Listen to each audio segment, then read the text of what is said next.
Tahukah kamu? Di balik kejayaan Majapahit yang mampu menguasai hampir seluruh Nusantara, ada sosok prajurit sakti yang namanya jarang disebut dalam sejarah resmi. Dialah Kamandanu, pendekar yang mampu menggetarkan lawan, sekaligus menjadi kunci perluasan kekuasaan Majapahit. Sebelum kita masuk ke kisah penuh intrik dan keberanian ini, jangan lupa tekan tombol subscribe, nyalakan loncengnya, dan dukung channel ini agar terus bisa menghadirkan kisah-kisah epik dari Nusantara untuk kalian semua. Majapahit bukan hanya kerajaan besar yang dikenal lewat nama besar Gajah Mada atau Hayam Wuruk.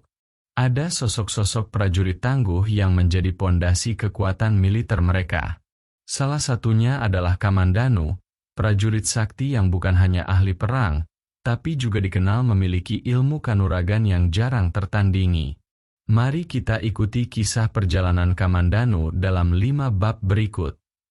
Di sebuah dusun kecil di lereng timur Gunung Wilis, lahirlah seorang anak laki-laki yang kelak akan menjadi prajurit terhebat Majapahit. Anak itu bernama Kamandanu.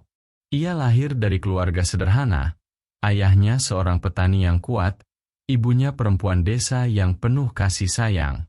Sejak kecil, Kamandanu sudah menunjukkan sifat berbeda dari anak-anak seusianya.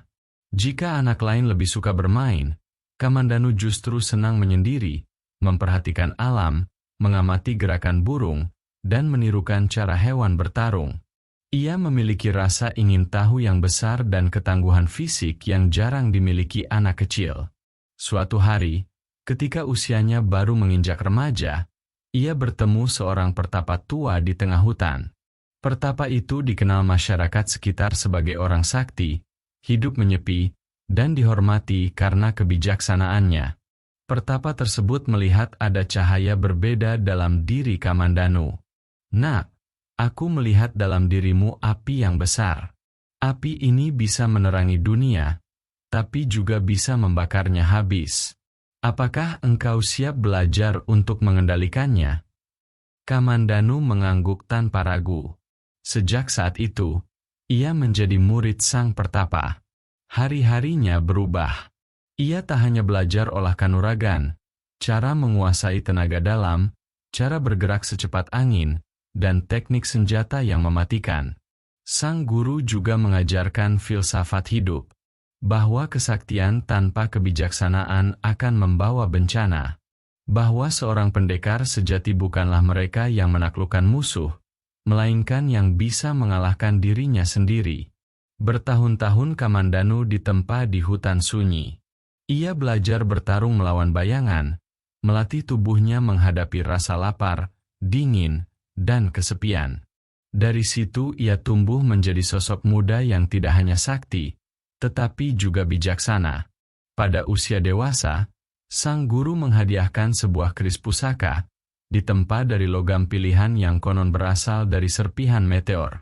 Keris itu diberi nama Nagabanda, simbol kekuatan dan perlindungan. Kamandanu, keris ini bukan untuk membunuh. Senjata hanyalah perpanjangan dari niatmu. Jika hatimu lurus, maka keris ini akan menjadi cahaya. Jika hatimu gelap, maka keris ini akan menjadi kutukan. Dengan bekal ilmu dan pusaka itu, Kamandanu meninggalkan hutan. Ia sadar bahwa takdirnya bukan hidup sebagai pertapa, melainkan berjuang di tengah dunia yang sedang bergolak. Di ufuk barat, kerajaan baru bernama Majapahit mulai berdiri, dan jalan hidup Kamandanu perlahan mengarah ke sana. Setelah bertahun-tahun ditempa oleh sang pertapa di hutan, Kamandanu kini tumbuh menjadi seorang pemuda dengan aura berbeda. Matanya tajam, tubuhnya tegap, dan langkahnya mantap. Namun yang paling menonjol bukanlah kekuatannya, melainkan ketenangan hatinya. Pada masa itu, tanah Jawa sedang bergolak. Kerajaan-kerajaan kecil berebut pengaruh, sementara di ujung timur, kerajaan baru bernama Majapahit mulai berdiri di bawah pimpinan Raden Wijaya. Namun berdirinya kerajaan ini tidaklah mudah. Ancaman dari luar, terutama sisa pasukan Mongol yang masih tersisa setelah ekspedisi besar mereka, menjadi tantangan berat.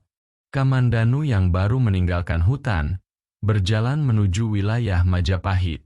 Niatnya sederhana, ia ingin mengabdi pada tanah air dan melihat apakah takdirnya memang di sana.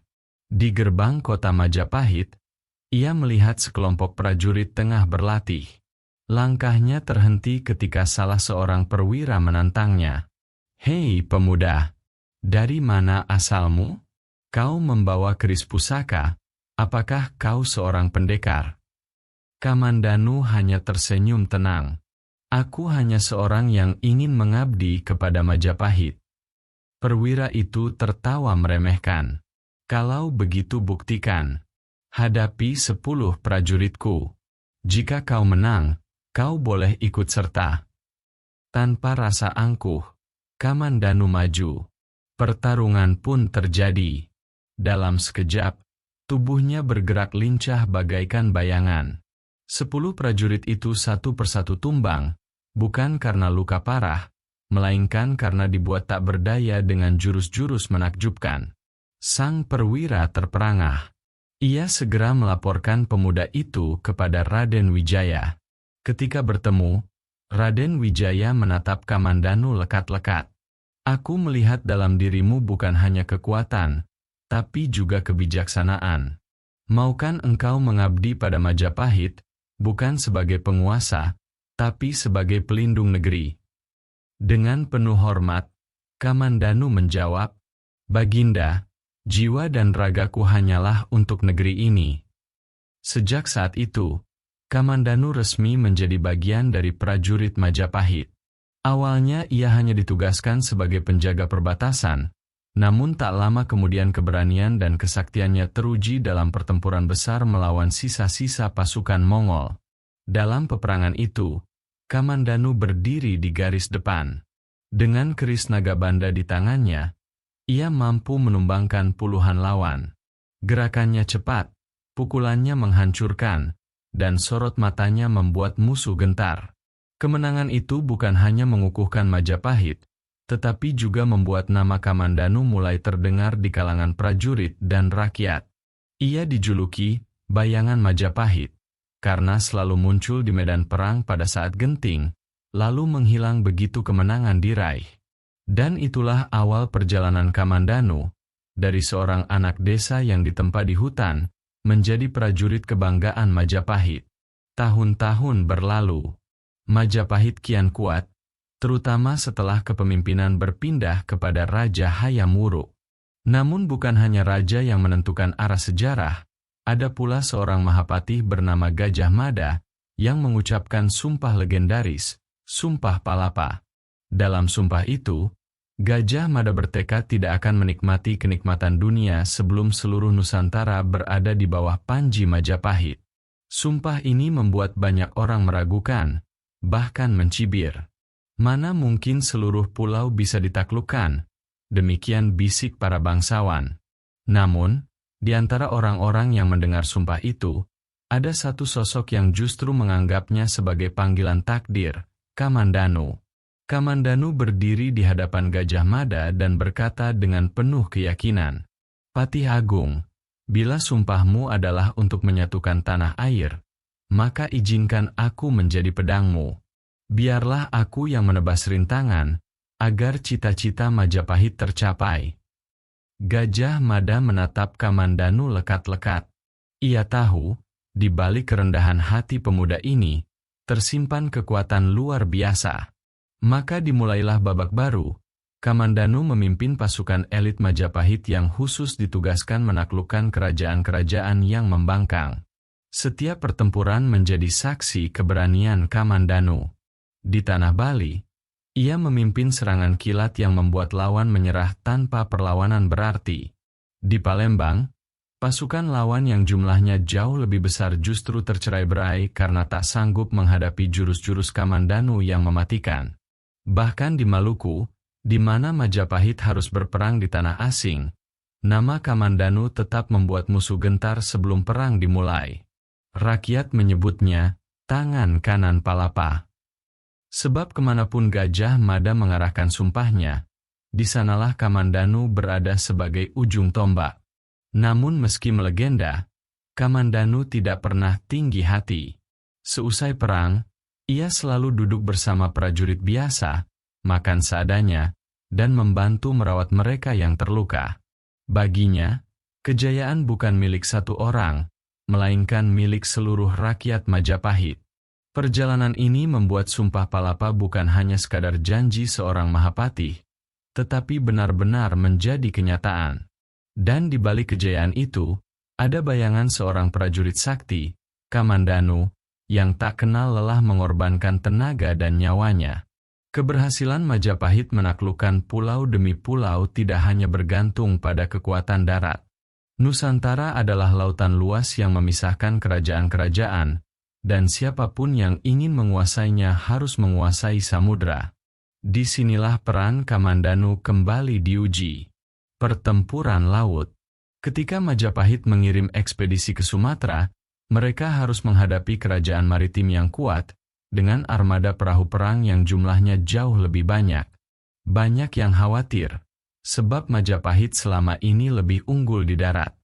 Namun Kamandanu tidak gentar. Dengan tenang, ia menyusun strategi. Perahu Majapahit dibagi dalam kelompok kecil, bergerak seperti kawanan ikan yang lincah. Mereka menyerang dari berbagai arah, membuat musuh bingung dan terpecah. Kamandanu sendiri berada di barisan depan, melompat dari satu perahu ke perahu musuh, seolah-olah ia bukan manusia biasa, melainkan bayangan yang menari di atas ombak. Konon, dalam satu malam pertempuran, Kamandanu seorang diri berhasil merobohkan puluhan prajurit lawan. Keris naga banda di tangannya berkilat bagai petir, dan setiap ayunan tangannya membuat musuh bergidik ketakutan. Akhirnya, armada musuh hancur, dan laut pun menjadi saksi bahwa Majapahit bukan hanya raja di darat, tetapi juga penguasa samudra. Di darat, Kamandanu kembali menunjukkan kejeniusannya. Dalam penaklukan ke Kalimantan, pasukan Majapahit harus melewati hutan lebat dan rawa-rawa berbahaya. Banyak prajurit yang gentar, tetapi Kamandanu justru maju paling depan, menebas rintangan, memberi semangat, dan memastikan jalan tetap terbuka. Ketika pasukan lawan menyerang dari balik pepohonan, Kamandanu tidak panik. Ia memimpin barisan kecil untuk mengepung balik. Jurus kanuragannya membuatnya seolah tak tersentuh, sementara setiap tebasannya tepat sasaran. Kemenangan demi kemenangan membuat nama Kamandanu semakin melambung. Rakyat mulai menganggapnya bukan hanya prajurit, tetapi pelindung sejati Nusantara. Kisah tentangnya menyebar dari pulau ke pulau. Ada yang berkata tubuhnya kebal senjata, ada pula yang meyakini ia bisa berjalan di atas air. Meski sebagian hanyalah legenda, tak bisa dipungkiri, keberanian dan kejeniusannya membuat musuh lebih sering menyerah sebelum perang dimulai. Kamandanu kini bukan sekadar prajurit Majapahit. Ia adalah simbol kekuatan, keberanian, dan kejayaan. Bersama Gajah Mada dan Hayam Wuruk, ia membawa Majapahit menuju puncak sejarahnya, menguasai hampir seluruh kepulauan Nusantara. Waktu terus berjalan. Majapahit mencapai puncak kejayaan. Wilayahnya membentang dari ujung barat hingga timur Nusantara. Namun di balik segala kemegahan itu, Kamandanu sadar bahwa perjalanan hidup seorang prajurit tidaklah abadi. Setelah puluhan tahun bertarung di darat dan laut, Kamandanu mulai menepi. Rambutnya memutih, wajahnya dipenuhi guratan waktu, tetapi matanya tetap menyimpan ketenangan yang sama seperti ketika muda. Ia memilih meninggalkan istana dan kembali ke kehidupan sederhana. Di sebuah pedalaman jauh dari hiruk-pikuk kerajaan, Kamandanu mendirikan padepokan kecil. Di sanalah ia mengajarkan ilmu kanuragan kepada murid-murid yang datang dari berbagai penjuru. Namun yang lebih utama, ia menekankan ajaran kebijaksanaan. Seorang pendekar sejati tidak diukur dari berapa banyak musuh yang dikalahkan, melainkan seberapa besar ia mampu menjaga kedamaian. Kamandanu tidak meninggalkan istana emas atau harta melimpah. Warisannya adalah teladan keberanian, kesetiaan, dan pengabdian. Ia menunjukkan bahwa kejayaan Majapahit bukan hanya milik raja atau Mahapatih, tetapi juga prajurit-prajurit yang rela mengorbankan segalanya demi negeri. Kisahnya tetap hidup dalam ingatan rakyat. Setiap kali orang menyebut kejayaan Majapahit, nama Kamandanu disebut dengan rasa hormat. Ia bukan raja, bukan pula bangsawan, tetapi justru itu yang membuatnya begitu agung, sebab ia adalah bagian dari rakyat, dan untuk rakyatlah ia berjuang. Tidak ada yang tahu persis bagaimana Kamandanu mengakhiri hidupnya. Ada yang berkata ia wafat dengan tenang di padepokan, dikelilingi murid-muridnya. Ada pula legenda yang menyebut ia menghilang di tengah hutan, kembali menyatu dengan alam, seperti saat pertama kali bertemu gurunya dulu. Namun satu hal yang pasti, nama Kamandanu tidak pernah benar-benar hilang. Ia hidup dalam setiap cerita tentang kejayaan Majapahit, dalam semangat persatuan yang diwariskan, dan dalam keyakinan bahwa satu orang bisa membawa perubahan besar bagi bangsanya. Kilauan dengan itu, berakhirlah kisah Kamandanu, prajurit sakti Majapahit yang mengabdikan hidupnya demi cita-cita besar Nusantara.